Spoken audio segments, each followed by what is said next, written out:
Join the Bucketlist Accountant himself, David Patterson, as he explores the transformative journey of creating and achieving bucket list goals, from personal adventures to business milestones. Discover the emotional fulfillment and lasting memories that come with ticking items off the list, along with the importance of accountability and setting realistic objectives. It's all about visualizing dreams and embracing new possibilities. I'm your host, Anthony Pearl. Let's get into making your bucket list happen. David, I think we should address a little bit more detail about this whole idea of the bucket list. Talk to me about, it's a concept that, people are familiar with, but how do you introduce that idea as an accountant in the first place? Yeah, I just ask them the question. So if it's a new client that's coming in for the first time, I'll just ask them what's on your bucket list. Quite often you'll get a response that's talking about, I'm not sure what you mean. What's a bucket list? But a lot of people haven't thought about it. Well, sorry, I'll take that back. They've thought about it, but that's all they've done.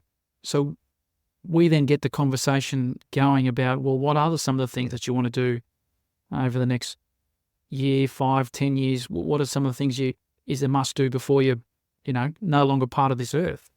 And it just starts to then, it becomes a process. They start to think about it. I'll then get them to go through the exercise of just a brain dump, getting it all down onto a piece of paper, and then starting to refine it a little bit. And as people go through this exercise, you can actually see their mind expanding on the things that they want to do. And I think until you start to get it out in the open and out of your head and onto a piece of paper and start talking to your family about it, you're probably a little restricted on the things that you think you want to do. But by actually sitting down and going through the exercise, suddenly all these other opportunities open up that you may have missed out on. Yeah, it's interesting, isn't it? I mean, it's it's a term that's been used quite a bit over the years. I'm not sure what the history of it is, and we can leave people to Google that as to why it's called a bucket list. Nice big bucket full of lists, but I guess the thing, isn't it? How in your experience, how much are people really thinking seriously about what's on a bucket list, and how far ahead are they thinking, and how realistic are they thinking? I think in most cases they're not thinking about it at all. I think like I said before, everyone's in their head has got an idea, a vague idea of things that they want to do, but not many people have a clearly written list of things that they want to achieve in the short and in the long term. And I think that's the important part, is to write it down and get it on paper, and even have it somewhere that you can see constantly, just as a reminder that these are the things that we want to do. Because I think people get too caught up in their day-to-day and they forget about the longer term picture of what it is they want to do. And I gather with a bucket list that there's personal, there's family, and there's business. All three things should have their list, right? That's right. That's right. Not everyone in your family is going to want to do the same things. Everyone's going to have. There'll be a collection of things that your family wants to do together, but then your kids will have something different. Your wife or your partner or your husband will have something different as well. And it's important to understand what those things are, all those different elements of the family bucket list, what those elements are, so that you can start to put them in place and start to work towards helping each other achieve your goals and your collective goals. It's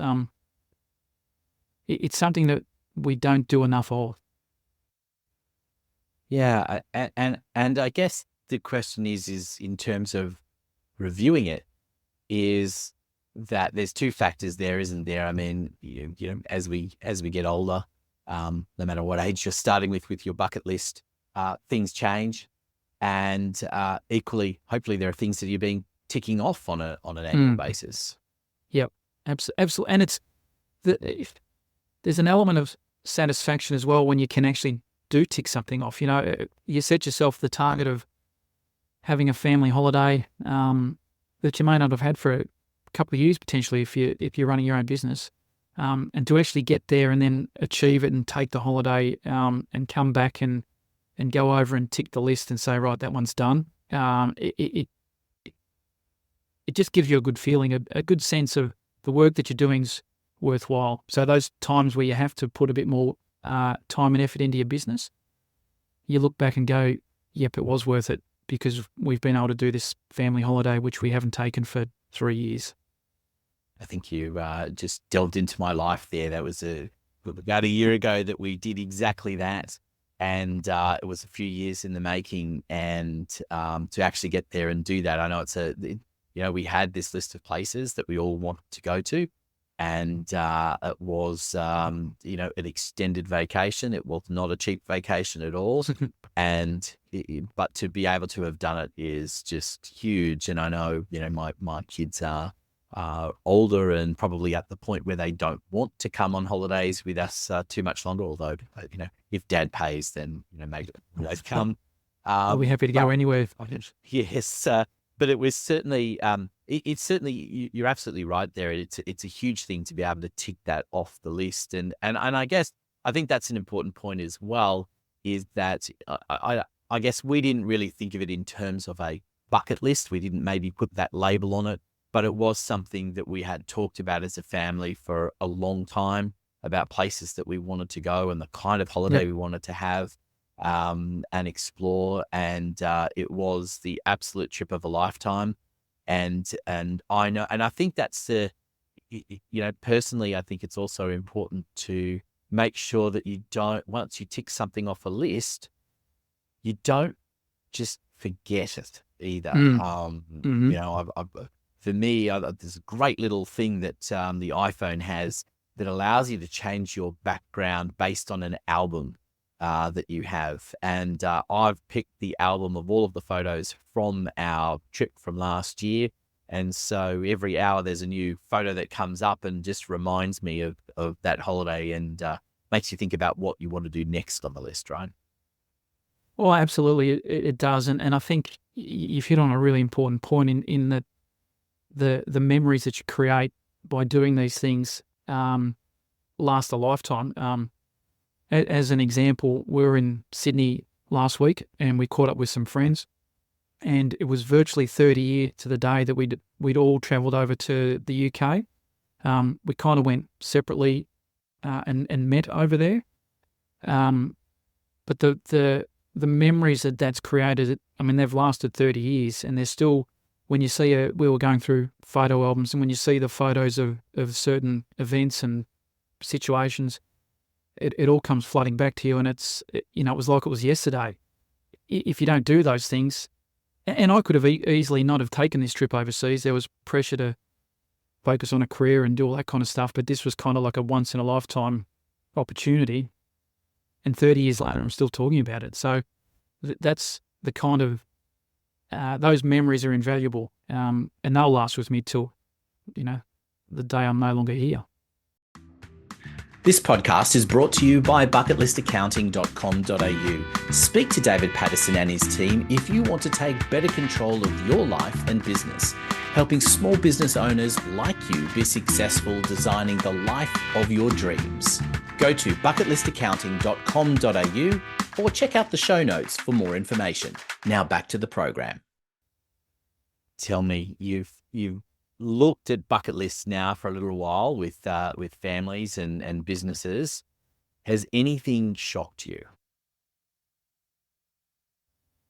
Not so much what people want to do, but I guess the thing that shocks me the most is that you form an opinion of clients and what the type of person they are, and until you get to understand them from a personal perspective, you kind of just form this opinion of, okay, they're this kind of person.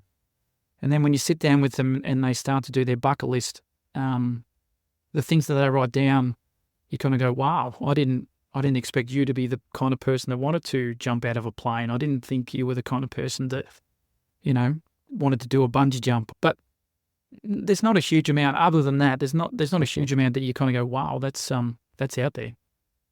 Yeah, I did have some. I do know someone that was their goal, and for their 50th, they jumped out of a plane.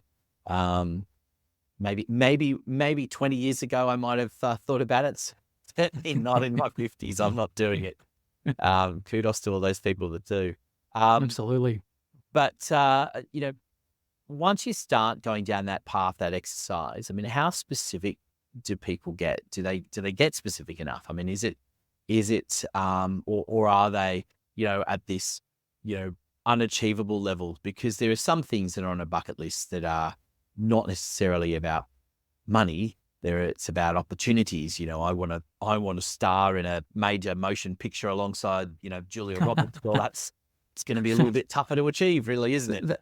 That certainly will be tougher to achieve. And I guess, there's got to be an element of realism about what you're chucking on there. But having said that, if you do have something on your list that's kind of way out there, the first thing I think you've got to look at is just explore the options.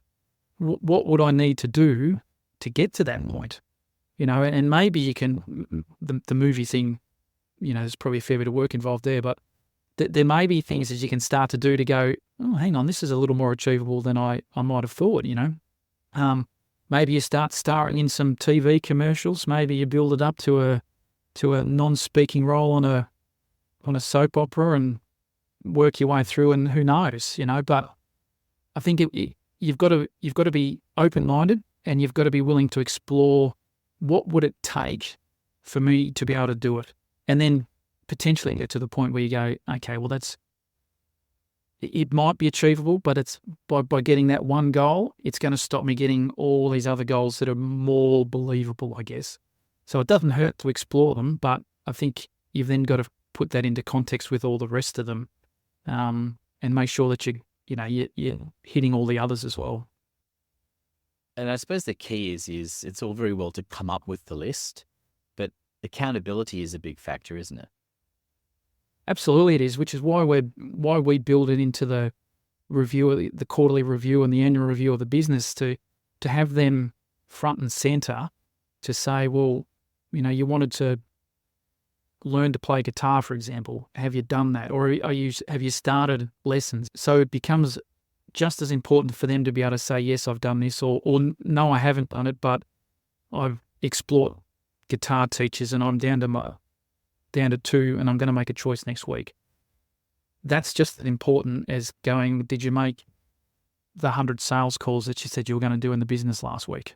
It's equally as important. So talk to me, David. What's on? You've talked about achieving some of your bucket list in a recent trip, but what's on the bucket list for you and your family in the coming years? Well, on mine, I've got a lot of travel. So I want to go to, on my list is to go to Japan, to snow ski.